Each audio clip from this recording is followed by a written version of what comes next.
오늘 새벽 주님의 은혜와 평안이 여러분에게 함께 하시기를 기도드립니다. 오늘 새벽에 우리에게 주시는 하나님의 말씀은 베드로전서 3장 1절로 7절 말씀입니다.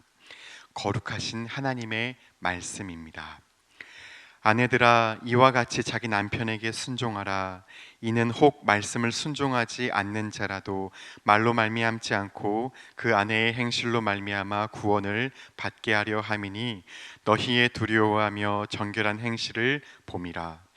너희의 단장은 머리를 꾸미고 금을 차고 아름다운 옷을 입는 외모로 하지 말고 오직 마음에 숨은 사람을 온유하고 안정한 심령에 썩지 아니할 것으로 하라. 이는 하나님 앞에 값진 것이니라. 전에 하나님께 소망을 두었던 거룩한 부녀들도 이와 같이 자기 남편에게 순종함으로 자기를 단장하였나니 사라가 아브라함을 주라 칭하여 순종한 것 같이 너희는 선을 행하고 아무 두려운 일에도 놀라지 아니하면 그의 딸이 된 것이니라. 남편들아, 이와 같이 지식을 따라 너희 아내와 동거하고 그를 더 연약한 그릇이요 또 생명의 은혜를 함께 이어받을 자로 알아 귀히 여기라.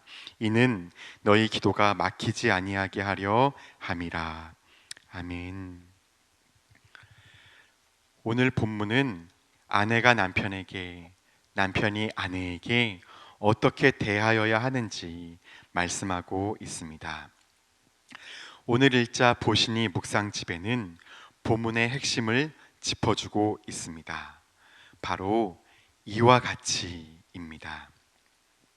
그것을 가지고서 오늘 말씀을 나누고자 합니다.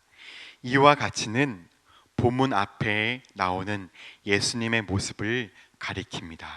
그러니까 아내도 예수님과 같이 행동하고 남편도 예수님과 같이 행동하라는 말씀입니다. 우리는 시선을 밖을 향해 가집니다. 눈이 밖을 보도록 위치해 있습니다. 그러나 성자라 불리는 사람들은 다른 시선을 가진 자들이었습니다. 가늠한 여인을 사람들이 주님께 데려와서는 물었습니다. 하나님의 말씀에는 이 여인을 돌로 쳐 죽이라 하셨는데 선생님은 어떻게 하시겠습니까? 돌로 쳐 죽이라 하면 지금까지 예수님이 하셨던 모든 말씀인 사랑은 무효가 됩니다. 돌로 쳐 죽이지 말라고 하면 하나님의 말씀을 명백히 어기는 일이 됩니다. 주님은 지금 덫에 갇히셨습니다. 그때 예수님이 무엇을 하셨습니까? 땅에 앉으셨다가 일어나서는 죄 없는 사람이 먼저 돌로 쳐라. 그 말을 듣고선 자기를 봐야 합니다. 나에게 죄가 있는지 없는지. 나에게 죄가 있네. 나도 죄가 있네. 그렇게 사람들이 다 물러갔습니다. 밖을 보던 사람들의 눈을, 가늠한 여인을 보던 눈, 예수님을 보던 눈, 그 모든 눈을 다 돌려서 자신을 보게 하신 것입니다. 주님은 눈을 돌려주십니다. 담임 목사님도 그 맥락을 오늘 짚어주신 것입니다. 본문에는 내 안에 숨은 사람을 단정하라 하셨습니다. 저 남편, 저 아내, 내 자식이 아니라 나는 어떠한가? 답은 거기에 있습니다. 나는 예수와 같은가? 나는 예수의 눈으로 아내를, 형제를 바라보고 있는가? 그러니까 우리 시선의 종점은 언제나 나에게 있어야 합니다. 그가 아니라 그를 바라보는 내 눈, 나를 보는 것입니다. 하나님의 나라와 지옥의 경계는 내 눈에 있습니다. 눈이 밝으면 온 삶이 밝겠고 눈이 어두우면 지옥도 경험합니다. 내 눈이 어떤가? 그것이 모든 것을 결정합니다. 물론 못된 배우자의 권위에 순종하는 일은 아주 힘든 일입니다. 그러나 큰 그릇은 작은 그릇을 담는 법입니다. 다니엘은 못된 왕을 섬겼습니다. 노아라는 권위자가 잘못을 할 때 그 허물을 덮어준 아들들이 있었습니다. 빌라도 같은 권위자, 그 권위자도 하나님이 세우셨다고 주님은 인정하셨습니다. 주께서는 모든 못된 권위까지, 원수까지 결국 품어주신 것입니다. 십자가란 품어줌이 아니겠습니까? 억울할 수도 있고 아프기도 하지만 품어주신 것입니다. 또한 주님은 약한 자를 어떻게 대하셨습니까? 귀히 여기셨습니다. 자기 목숨같이 여기셨습니다. 소외된 이가 있는 곳엔 예수님의 자리가 있었습니다. 연약한 아내를 다그치십니까? 그러면 하나님과의 관계가 막힙니다.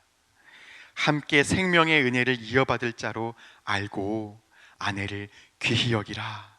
그렇지 않으면 기도가 막힌다고 말씀하십니다. 베드로가 외쳤습니다. 모두 예수님을 배신해도 저는 주를 따르겠습니다. 그건 진심이었을 것입니다. 베드로는 매우 솔직한 사람입니다. 겉과 속이 다른 사람이 아닙니다. 그러나 베드로는 몰랐습니다. 자신이 어떤 사람인지를. 주님은 그런 그를 아셨습니다. 그가 얼마나 연약한 그릇인지를.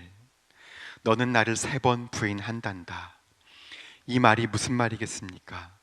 너가 나를 3번 부인할 테지만 나는 너를 비판하지 않는다. 그런 말입니다. 정말 베드로가 예수님을 배신했을 때 주께서 거 봐라. 어떻게 그럴 수 있냐? 다그치셨습니까? 내 말이 맞지? 어떻게 너가 그럴 수 있냐? 비판하셨습니까? 연약한 그를 있는 그대로 품어주셨습니다. 용납해 주신 것입니다.